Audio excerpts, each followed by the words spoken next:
Jam 11. Allahumma bina bil ilmi zina bil ilmi wa inna min al-ghurur la hawla wa la quwwata illa billah. Allahumma sujabal haqqan wa ilma kullu kana al-bahru min al-dhikri ma rabbina min al-bahr qabla an tanfajira fihi madada. Ma ba'du al-Fatihah. A'udzu billahi minasyaitonir rajim. Bismillahirrahmanirrahim. Alhamdulillahi rabbil alamin arrahmanir rahim maliki yaumiddin iyyaka na'budu wa iyyaka nasta'in ihdinas siratal mustaqim siratal ladzina an'amta 'alaihim ghairil maghdubi 'alaihim waladdallin amin. Bismillahirrahmanirrahim. Qala al-musannif rahimahullahu ta'ala wa nafa'ana bi fidari amri qala al-iradatu berkehendak wa annahu ta'ala muridun lil kainati mudabbiran lil muhaditsati fala yajri fil mulki wal malakut qalil aw kathir saghir aw kabir khairun aw syarr naf'un aw dar imanun aw kufur irfanun aw nakr fawzun aw khasran ziyadah aw naqsan ta'ah aw isyan illa bi qada'ihi wa qadrihi wa hikmatihi wa masyiatihi. Kemudian Allah Subhanahu wa taala memberi sifat yang dinamakan dengan kehendak. Kehendaknya tidak ada paksaan. Ilustrasinya, penjelasannya, Allahu ta'ala muridun lil kainati, Allah ta'ala itu memiliki kehendak kepada segala sesuatu. Mudabbirun lil muhaditsati, Allah itu maha mengatur terhadap segala yang baharu. Fala yajri fil mulki, maka tidak ada yang terjadi dalam setiap kerajaan manapun. Wal malakut, dan kemudian di alam malakut manapun. Qalil, urusan kecil, au katsir, atau urusan yang gede, yang banyak. Saghir, atau kecil, au kabir, atau yang besar. Qalil, sedikit, au katsir, atau banyak. Saghir, kecil, au kabir, atau banyak. Qalil, sedikit, sama aja ya. Au katsir, banyak. Saghir, kecil, au kabir, kemudian besar, ukuran berarti. Khair, sesuatu yang baik. Au syarr, sesuatu yang tidak baik. Nafa', sesuatu yang manfaat. Au dar, sesuatu yang tidak manfaat. Iman, urusan iman. Au kufur, atau kufur. Irfan, yaitu ma'rifat ataupun pengenalan, kedekatan. Au nakar, atau keingkaran. Fauz, kebahagiaan. Au khasran, ataupun tidak bahagia atau kerugian. Ziyadah au nukson, bertambah atau berkurang. Ta'ah au isyan, urusan taat ataupun maksiat. Illa bi qada'ihi, kecuali semuanya adalah atas qada, ketentuan Allah Subhanahu wa taala, wa qadrihi, dan kemudian kekuatan kekuasaannya, wa hikmatihi, keputusannya, wa masyiatihi, dan semua adalah kehendak Allah Subhanahu wa taala. Fama syaa kana, apapun yang Allah taala kehendaki itu pasti akan ada. Wa ma lam yasha' lam yakun, dan segala sesuatu yang tidak Allah taala kehendaki maka tidak akan pernah ada. Makanya Imam Zamakhsyari ataupun dalam kitab Marah Nabi Syekh Nabi Al-Bantani mengatakan bahwa Al-Quran yang berjumlah 6.666 ayat 114 surah, kesimpulan maknanya itu ada pada surat Al-Fatihah, namanya adalah Ummul Quran. Ummul Quran, kemudian pada bismillahnya, bismillah adalah pada huruf banyak, maka ba itu artinya adalah bi kana ma kana wa bi yakunu ma yakunu. Itu ba, kalau titiknya kita hilangkan maka tidak ada maknanya. Maka seluruh isi kandungan Al-Quran rahasianya adalah ada pada titik banyak. Ketika banyak kita kasih titik, maka syarahnya ataupun definisinya bi kana makana wa bi yakunu ma yakunu. Denganku apa yang telah ada, karena aku apa yang akan ada.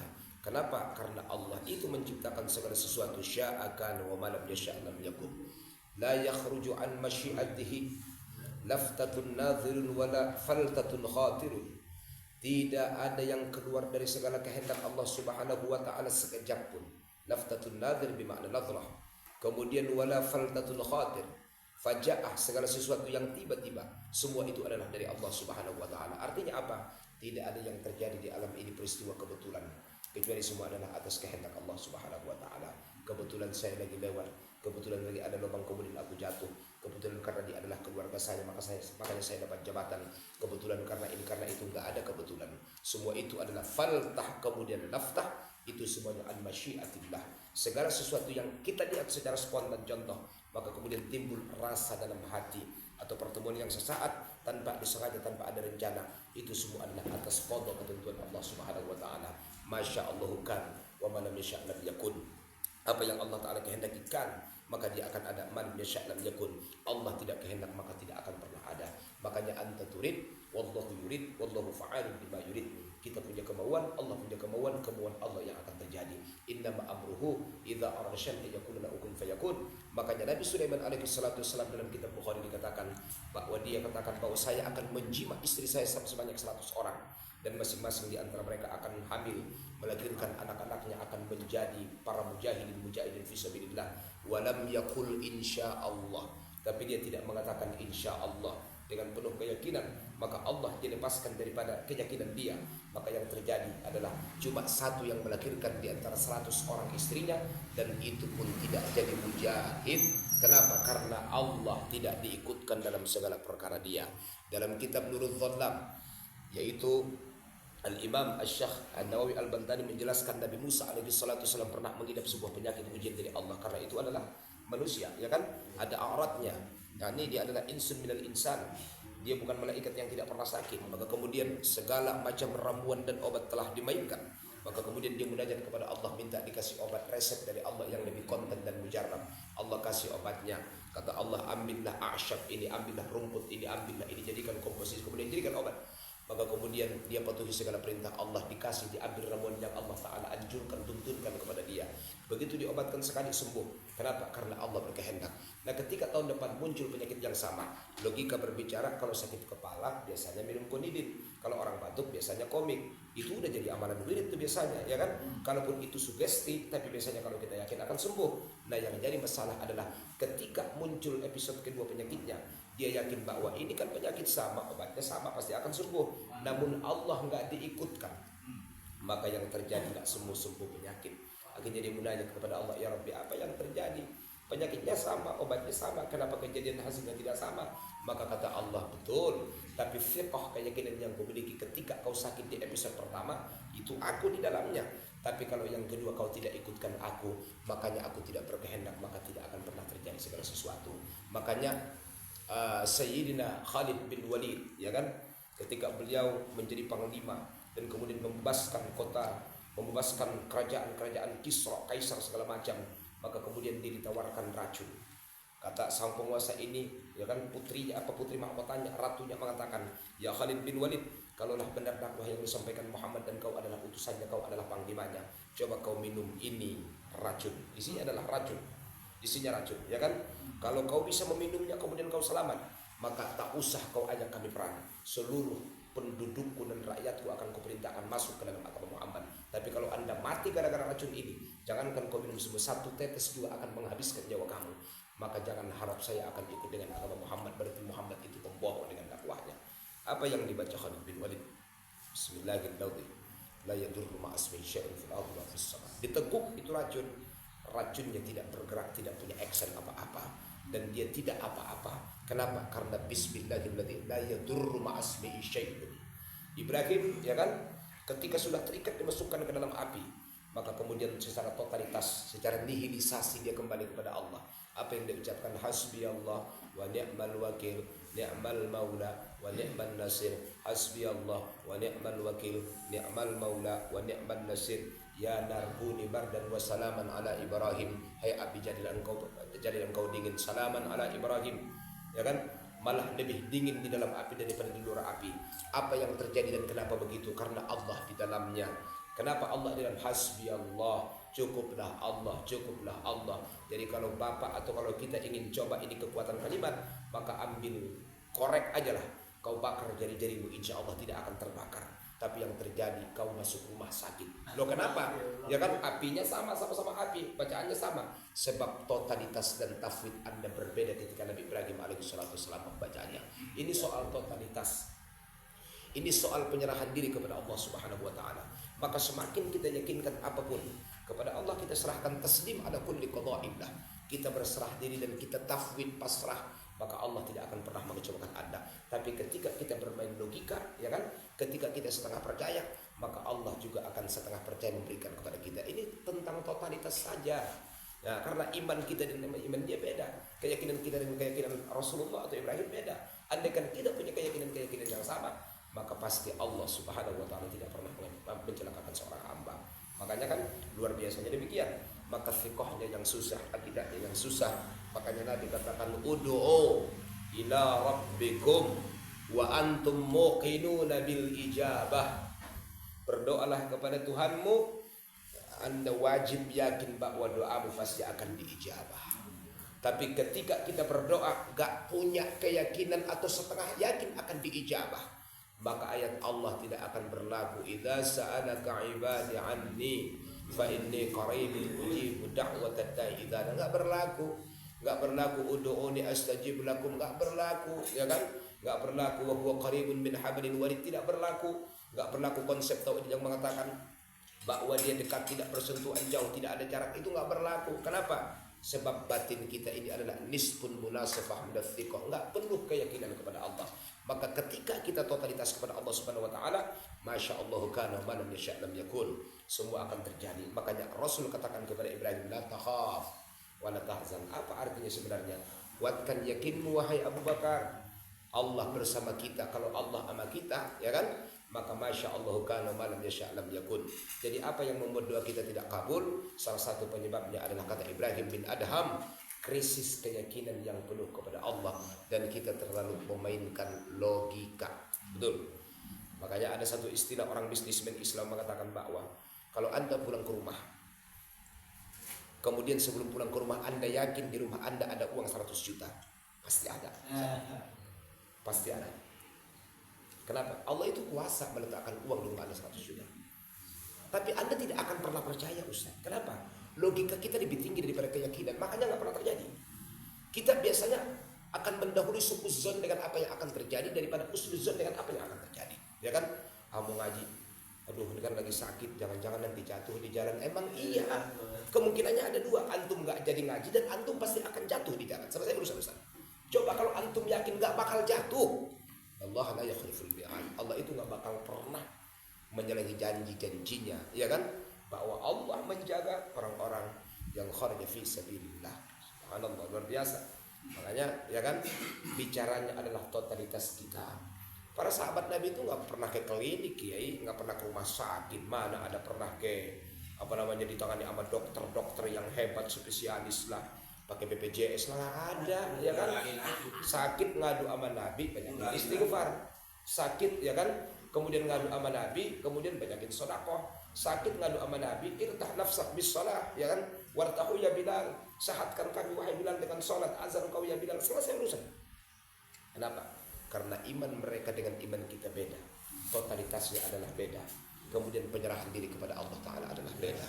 Maka semakin tinggi logika Anda dalam hidup, maka semakin ternafik kekuatan Allah dalam hidup.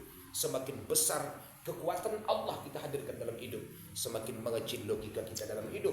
Dan ketika logikanya semakin mengecil, yang muncul keyakinan yang penuh, maka yang terjadi Masya Allah, kan Allah akan menciptakan apapun yang kita inginkan. Betul Kiai. Saya punya guru namanya Syekh Abdul Wahab Lubis, ya kan? Mohon maaf saya sedikit. Fadhol. Mohon maaf. Silakan. Hasbunallahu wa ni'mal wakil apa hasbi Allah? Kalau kita pakai hasbuna, kalimatnya ada dua. Yang pertama itu rame-rame, yang kedua kita ini mengatasnamakan diri kita secara jamak, maksudnya namanya mu'akkad. Ya. Jadi dua-duanya maknanya sama. Dua-duanya maknanya sama. Hasbunallah wa hasbi Allah sama. Kalau mutakallim ma'al ghair, kalau hasbi ya yang mutakallim wahdah.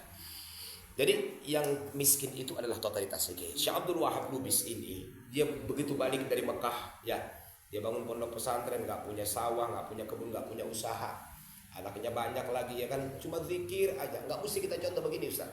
Kalau kita contoh begini, yakin kita belum nyampe, nggak bakal kabul kayak dia. Itu masalahnya, nggak bakal kabul, ya kan? Kita ngamalin kok apa yang diamalin oleh para ulama-ulama kita, tapi kenapa aslinya beda? Oh, fikohnya beda, totalitasnya beda, nihilisasinya beda, ya kan? Jadi pasti beda. Makanya ini yang mesti kita naikkan dulu totalitasnya. Dia apa? Kerjaan zikir aja. Begitu perlu uang buat bangun pondok, dia apa? Dia angkat bantal, di bawahnya ada uang. Dia angkat kasur, di bawahnya ada uang, ya kan? Itu kenapa? Totalitasnya udah nyampe, usul sama Allah. Kalau kita belum usul, angkat bantal, di bawahnya ada kecoa, ya kan? Angkat bantal, bawahnya ada cicak, tikus, segala macam. Kenapa? Totalitasnya beda. Nah ini. Maka na'udhu rabbakum wa antum muqinuna bil ijabah, ya kan? Ud'u rabbakum min fi'atin qalilah ghalabat fi'atan katsira bi idznillah. Semua bi idznillah. Betul. Semua bi idznillah. Maka yang perlu kita naikkan adalah totalitas akidah, keyakinan kepada Allah. Kalau keyakinannya semakin tinggi, insya Allah, masya Allah kan wa malam yasha lam yakun. Di Tasikmalaya ada satu pondok pesantren, saya juga belum ke sana, tapi begini cerita teman saya di sekitar Singaparna lah. Kalau muridnya 400 orang, di belakang pondok itu ada parit kecil. Kalau mereka mancing pasti dapat ikan jumlahnya 400 ekor, nggak lebih ya. Tapi kalau nyari ikan bukan pada waktu saatnya makan, di contoh waktu duha kan bukan jadwal makan, contoh ya, nggak bakal ada ikan kelihatan. Tapi begitu siang nanti jadwalnya makan, mereka mancing dapat 800 ekor udah. Tasikmalaya ada yang kenapa? Totalitas, ya kan? Itu totalitasnya. Kenapa totalitas? Fiqhnya kepada Allah, maka Allah tidak akan pernah mengecewakan mereka. Maka yang perlu kita naikin itu ilmunya. Kenapa ilmu? Karena ilmu yang akan mengantarkan seseorang sampai pada sebuah posisi. Innama yakhshallaha min ibadihi al-ulama. Ulamanya itu dibelakangkan jadi fa'il mu'akhar. Kalau fa'ilnya mu'akhar berarti maknanya hanya. Maka innama itu kafah makfufah dalam balaghah. Dalam nahwu namanya adatul hasri, dibatasin. Berarti Allah membatasi rasa takut cuma sama ulama. Selesai urusan. Innamal a'malu binniyat. Allah itu membatasi sahnya amal mesti dengan niat. Itu batas sudah. Karena innama itu kafah makfufah, ya kan? Kafah makfufah. Kemudian dalam nahwu namanya adatul hasr. Berarti itu batas akhir. Goya itu ada kulli sya'ghala goya bil goya. Bahwa ibadah tidak akan sampai, maka batas utamanya mesti niatnya dulu. Makanya kam min amalin yatasawwaru bi amalid dunya fayasiru bi amalin akhirah bi usnin niyyah, wa kam min amalin, ya kan, yatasawwar bi amalin akhirah fayasiru bi amalid dunya bi su'in niyyah. Berapa banyak yang amalnya bentuknya adalah akhirat, bentuknya adalah amal dunia, tapi menjadi amal akhirat karena husnun niyyah. Dan berapa banyak amal manusia yang bentuknya adalah bentuk amal akhirat menjadi amal dunia bi su'in niyyah. Betul. Maka makan pun bisa jadi ibadah. Bahkan Nabi katakan adalah yaitu at-ta'imus syakir afdalu minas sha'imis sabir. Orang yang makan enggak puasa tapi punya sifat syukur lebih utama daripada orang yang puasa dan bersabar. Makanya saya amali bila puasa, tapi bersyukur. Bal huwal mubdi al mu'id al fa'alan lima yurid. Bahkan Allah subhanahu wa ta'ala itu al mubdi, maha pencipta dari awal, al mu'id kemudian mampu maha mengembalikan, al fa'al. Fa'al amsilatun mubalaghah, maha mampu melakukan memperbuat lima yurid dengan apapun yang dia kehendaki. La rad di amrihi, enggak ada yang bisa nolak kalau dia udah mau. La mu'aqib li qadahi, tidak akan ada yang bisa membantah kalau qadanya mesti berjalan. La mu'rif li 'abdin an ma'siyati, bahkan seseorang tidak akan pernah bisa lari dari maksiat kecuali illa bi taufiqihi wa bi rahmatihi atau rahmatihi. Kita bisa maksiat, kita bisa lepas dari kemaksiatan bukan karena kita. La haula wa la quwwata illa billahil aliyil azim. Yakni la haulun fi ta'atillah illa billahil aliyil azim. Ya kan? Wala muhrib an ma'siyatillah illa billahil aliyil azim. Tidak punya kekuatan untuk patuh kepada Allah kecuali kita itu bisa patuh adalah karena Allah jua. Dan tidak punya kekuatan untuk lari dari kemaksiatan dari Allah kecuali Allah juga yang memberi kekuatan kepada kita untuk lari dari kemaksiatan itu. Maka nggak ada yang kita sombongkan dalam hidup, Kiai. Nah, saya pulang ke kampung ketemu dengan seorang mursyid Naksabandi. Saya bertanya, Bu ya, bagaimana sih yang dimaksud fadhkurullah qiyaman wa qu'udan wa 'ala junubikum? Berzikirlah kamu ketika berdiri, ketika duduk, ya kan berzikir. Masa kita zikir terus di WC juga berzikir? Bagaimana maksudnya? Oh, bukan begitu kata beliau nih. Ini versi Naksabandi nih, Kiai. Yang dimaksud berzikir itu tiap detik, ya. Zikir itu, zikir dawam itu adalah bersyukur tiap detik. Contoh, begitu kita duduk di sini sampai dari rumah, ya Allah, makasih ya Allah. Tadi kau selamatkan aku di jalan, sekarang aku bisa duduk di pengajian. Begitu kita selesai buang hajat, ya Allah makasih ya Allah, lubangnya belum kau sumbat sehingga bisa keluar kotoranku ya Allah. Begitu kita mau makan, makasih ya Allah, kau kasih aku makan pada hari ini. Begitu selesai makan, makasih ya Allah, aku masih bisa makan, orang udah gak bisa makan. Begitu kita mau berangkat, makasih ya Allah, kau bolehkan aku mandi, kemudian sekarang udah siap jalan. Apapun yang kita lakukan syukur sama Allah, itu sudah fadhkurullah qiyaman wa qu'udan. Makanya berat. Wa qalilun min ibadiyash syakur. Ini ibarat yang paling susah. Makanya Allah mengajarkan lewat lisan sang baginda Muhammad, Allahumma inni ala dzikrika wa syukrika. Coba kalau bukan karena bimbingan Allah Subhanahu wa taala. Jangan kita yang hebat, ya kan? Bal'am bin Ba'ura. yang sudah tembus ke alam malakut, bisa dimintakan dengan asmaul a'zam, kabul apapun yang dia minta. Luluh lentak lidahnya menjulur karena dia maksiat kepada Allah. Allah nggak bimbing Ustaz, dia doakan Nabi Musa dengan yang bukan-bukan. Allah luluh lentakkan, yalhath, kemudian lidahnya keluar seperti anjing gila, betul nggak? Malah ambing baurak. Kita lihat Asif al-Burkhiyah, bukan seorang nabi. Ketika jin ibrit mampu meninggalkan istana Balqis, ya kan, yaitu sebelum Sulaiman pindah dari singgasananya, maka Asif Burkhiyah mampu memindahkan istana itu sekejap mata ala tarfat ain. Kekuatan siapa kalau bukan kekuatan Allah? Betul. Makanya subhanalladzi asra bi abadihi. Tapi bisa nggak kekuatan itu kalau nggak pakai sholat? Nggak bisa. Mesti medianya sholat, Ustaz. Makanya rute perjalanan baginda Muhammad itu dari berbagai tempat yang dia kunjungi, tujuan cuma satu, sholat doang. Maka harga matinya sholat. Mekah, ya kan, Thaibah, Madinah, singgah Madayan Syajarah Musa, singgah Turusina, singgah Bait Lahem, singgah sampai Masjidil Aqsa, singgah Masjidil Aqsa, kemudian Sama'ud Dunya lagi pertama, singgah, ya kan, yang Mi'raj, ya kan, kemudian Sama'ud Dunya, langit kedua Al-Ma'un, langit ketiga Harabut au Malakut, langit keempat namanya Zakir, langit keenam adalah namanya Masirah, keenam namanya adalah Labiyah, langit ketujuh namanya Khalisah, kemudian planet ke-8 namanya adalah Sidratul Muntaha, kemudian planet ke-9 namanya adalah Mustawa Sariful Aqlam, kemudian ke-10 Rafraful Akhdar, kemudian adalah khitab muwajah ma'allah, kemudian diterima ibadah salat harga mati. 15 tempat yang dilewati oleh baginda Muhammad SAW itu harga matinya hanyalah ibadah salat, kiai. Berarti apa makna salat itu? Kembali, kalau sudah salat pasti akan terjadi proses nihilisasi. Kenapa? Sebab sotnya adalah saulun fil kalam, mulutnya terjaga, ya kan? Kemudian lamnya adalah latifatun fil qalbi, batinnya itu digenggam sama kelembutan Allah. Kemudian tanya tarkul ma'asi, udah nggak maksiat, selesai urusan. Kalau udah nggak maksiat, maka ketemulah Nabi Khidir alaihi salatu wassalam dengan Nabi Musa. Maka kemudian Musa bertanya kepada Nabi Khidir, bimak tala'akallahu ya Khidir, apa yang membuatmu sehingga Allah itu memilih kau menjadi sosok yang sangat luar biasa?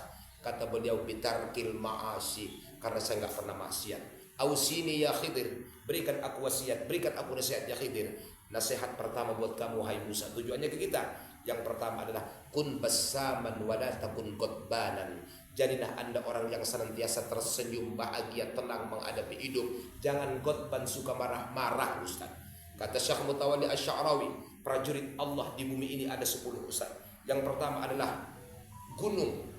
Allah jadikan sebagai paku dunia, betul. Sekuat-kuatnya gunung bisa dihantam oleh besi, ditusuk berubah menjadi terowongan.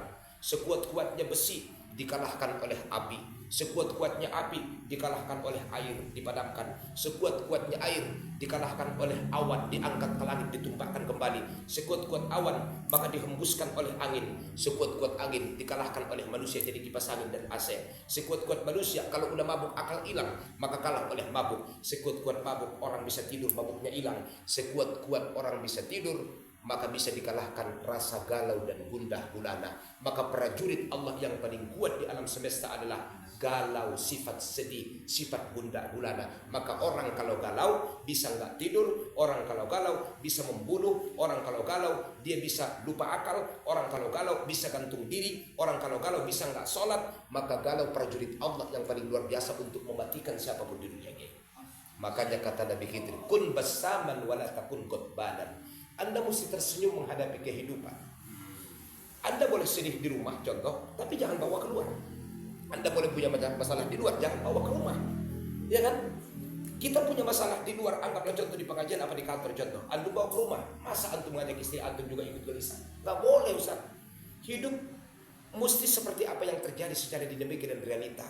Di sebelah ada bendera kuning, sebelahnya ada jalur kuning. Memang udah hidup begitu, Ustaz. Di sini ada yang menangis karena bapaknya mati, di sebelah ada orang yang dangdutan, ya kan? Dia nyanyi, seakan gak peduli dengan kesedihan kita. Emang hidup mesti begitu, Ustaz. Jadi antum kalau sedih jangan lama-lama, cari hiburan supaya sedih Anda hilang. Kenapa? Ketika sedih Anda biarkan darah naik. Kalau darah naik, antum stroke, antum mau jadi apa? Mau jadi mayat, ya kan? Mau jadi beban untuk keluarga, betul nggak? Maka mesti bahagia. Jadi kalau saya katakan apapun yang Anda hobi, laksanakan. Sebab apa? Itu untuk menghilangkan kegalauan Anda. Yang suka jalan-jalan, ayo kita ziarah. ya kan? Tak punya uang anggota, antum yang ngongkosin. Kalau antum punya duit, antum gak bakal miskin kok, ya kan? Saya juga kalau diajak ziarah juga mau, tapi syaratnya mesti ada dangdutan, nggak apa? Kalau nggak ada dangdutan saya nggak ikut, betul, ya kan? Maka Khidir katakan kun khotbah, kun besaman wala takun khotbah. Nasihat kedua,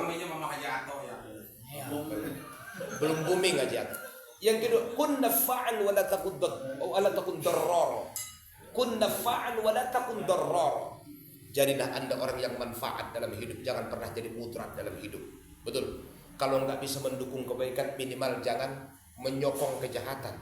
Kalau nggak bisa kita berkomentar terhadap kebaikan, minimal jangan tepuk tangan terhadap sebuah kejahatan dan kemaksiatan. Betul. Kun nafa', pilihannya ada dua. Kal ghaithi naf'an lin nasi, ya kan? Au kal utur faujan lil makibi. Seperti air hujan yang menetes akan jadi manfaat, atau seperti harum kasturi semerbak kemana-mana. Itu pilihan saya. Kun nafa'an wa la takun darrar. Yang ketiga adalah la tashtaghil, ya kan? La tashtaghil bil hajah wa la timshi illa fi hajah. Jangan kau disibukkan oleh keinginanmu yang tidak akan pernah ada tepi, dan tak usah kau pergi jika itu bukan sebuah darurat untukmu karena sebuah hajat. Artinya apa? Bedakan mana yang penting, mana yang tidak penting. Bedakan mana kebutuhan, mana keinginan, kemauan. Pertahankan apa yang bisa membawa kemaslahatan, lepaskan apa yang akan membawa mudarat dalam hidup Anda. Kalau ketemu hanya akan menambah luka, ngapain antum ketemu? Kalau tegur sapa sama orang hanya untuk menambah sakit hati, ngapain antum tegur sapa? Maka cari segala sesuatu yang bisa membahagiakan kita. Jangan tenggelam pada keinginan yang pada akhirnya melupakan tujuan yang sebenarnya. Betul. La tastaghil anil hajah wa la tamshi illa fi hajah. Wa la tadhak illa bil ajab. Enggak usah ketawa kalau enggak terlalu penting. Kecuali kalau antum enggak ketawa, antum diketawain orang, ketawalah antum. Ini nasihatnya Nabi Khidir, ya kan? Dan selanjutnya, wala taghayyara 'anil nasi bi khati'atihim wa anta fi khati'atika. Jangan kau berubah penilaian kepada manusia karena kejahatan mereka. Karena Anda juga punya kejahatan yang kalau mereka tahu, mereka lebih berubah kepada Anda. Betul enggak kira-kira? Jadi kalau kita cuma melihat jahatnya orang, Kiai, enggak mikirin aib-aib kita, ya kan? Kita akan menjadi orang paling benar menurut perasaan kita di dunia ini. Tapi coba kalau Anda bayangkan jika Allah bukakan aib Anda yang tidak pernah orang tahu, yang hanya Allah yang tahu. Kira-kira ada nggak yang suka dengan Anda? Jangankan orang lain, istri Anda bisa meninggalkan Anda, Kiai. Betul. Nah, kalau kamu pakai ini, wa bihadza ittala'anillah. Inilah yang membuat aku Allah Ta'ala pilih menjadi seorang safwah, menjadi seorang pilihan Nabi Khidir alaihi salatu wassalam. Makanya dalam kitab tafsir Sawi, Nabi Khidir itu penjaga lautan. Nabi Ilyas itu jadi penjaga bumi, ya, jadi penjaga bumi Nabi Ilyas. Kemudian Nabi Isa masih di langit, Nabi Idris masih di langit. Idris itu di langit keempat, apa tugas dia? Menjahit pakaian orang-orang yang akan masuk surga, Kiai. Karena tukang jahit pertama, ya kan, itu adalah Nabi Idris. Ilmunya dari mana? Dari Mahlil. Nah, itu cicitnya Nabi Musa, ya kan? Mahlil punya anak namanya Ukhnu. Kemudian dia punya anak namanya Yarik. Yarik punya anak namanya Ukhnu. Ukhnu punya anak Ukhnu itu adalah Nabi Idris. Jadi itu warisan dari kakeknya. Maka menjadi penjahit pertama adalah Nabi Idris alaihi salatu wassalam. Dan tugas dia kenapa belum Allah Ta'ala matikan? Salah satu alasannya kata para mufassirin, dia bertugas adalah menjahit pakaian orang-orang yang akan masuk ke dalam surga, Kiai. Makanya kalau pengen pakaian antum nggak cepat hilang, nggak cepat busuk, ya kan, hadiahin Fatihah kepada Nabi Idris alaihi salatu wassalam. Karena dia itu adalah khodamnya pakaian. Itu tugas dia di langit yang keempat. Makanya Idris itu, ya kan, belum Allah Ta'ala matikan. Jadi segala sesuatu tidak akan terjadi di alam ini. Yang membuat kita nggak terjadi terkadang adalah karena fiqh dan keyakinan kita tidak sampai seperti keyakinan mereka orang-orang yang yakin. Makanya dakwah pertama baginda Muhammad bukan sholat, tapi apa, ya kan, keyakinan dulu. Namanya adalah panggilan iman atau ajakan iman. Kenapa? Karena kalau orang sudah beriman gampang segala urusan Ustaz. Tapi kalau orang tidak percaya, ini yang susah. Betul. Makanya antum bisa tidak percaya kepada seseorang, alasannya ada dua. Yang pertama, Anda mengenal dia. Yang kedua, Anda tidak mengenal dia. Makanya antum tidak percaya. Antum mengenal dia, saya kenal dia pembohong, pasti nggak percaya saya. Yang kedua, Anda tidak mengenal dia, saya nggak kenal dia siapa. Kalau saya percaya, saya takut dibohongin, ya kan? Maka pasti juga tidak percaya. Berarti kembali lagi kepada ma'rifat. Betul nggak? Makanya man arafa nafsah faqad arafa rabbah. 4 kali dibelah dari Nabi itu filosofinya ada 4. Yang pertama, ruh manusia 4 lapis. Yang kedua, alam yang dilewati Nabi itu 4 alam. Yang ketiga adalah makom manusia ada 4 thariqat, syariat, thariqat, hakikat, marifat. Kemudian yang keempat filosofinya adalah yaitu manusia atau 4 itu artinya adalah maka mesti memiliki 4 ma'rifat supaya bisa selamat. Yang pertama ma'rifatun nafsi, ma'rifatul dunia, ma'rifatul akhirah, ma'rifatullah. Itu namanya adalah 4 kali dibelah. Kata Imam Ajhuri, wa thughra sadarul mustafa wa huwa fi baitu bani sa'din bi ghairi maddiyah wa huwa fi 12 thumma fi indal mi'raj wa indal bi'tsati. Dibelah dari Nabi itu 4 kali. Pertama di rumahnya Bani Sa'ad Alimatus Sa'adiyah bigori dia nggak pakai pisau. Yang kedua usia 12 tahun. Yang ketiga ketika bi'tsah. Yang keempat ketika mi'rajnya Nabi Sallallahu Alaihi Wasallam 4 kali. Makanya filosofi itu tadi 4 ruh yang mesti kita selamatkan dan kita naikkan. Kalau pengennya makan mulu namanya ruh nabati. Kalau pengennya kawin mulu namanya adalah ruh hayawani. Kalau sudah mulai dapat iman hidayah namanya ruh insani. Yang mi'raj kepada Allah lewat mi'rajnya Nabi tangganya. Karena ruh manusia ini kalau udah mati, ini orang-orang beriman, maka ruhnya akan dibawa ke Palestina. Wa aqrabul ardi ila sama. Dan bumi yang paling dekat kepada langit pertama itu adalah negeri Palestina. Jadi nggak ada bumi yang paling dekat ke langit itu kecuali negeri Palestina. Makanya Nabi ke sana dulu, tiang mi'rajnya turun di sana.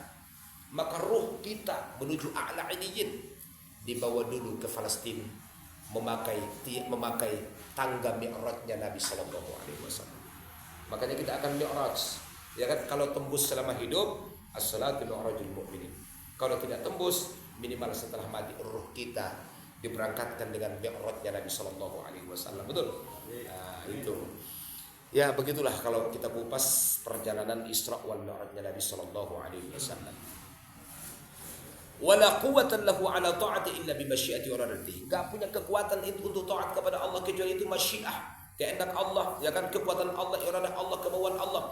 Falau ijtama'al insu wal jinnu wal malaikatu wasyayatinu ala ayyuharraku fil alam dzarratan aw yaskunuha duna iradatihi wa masyiatihi la'ajazu an dzalika.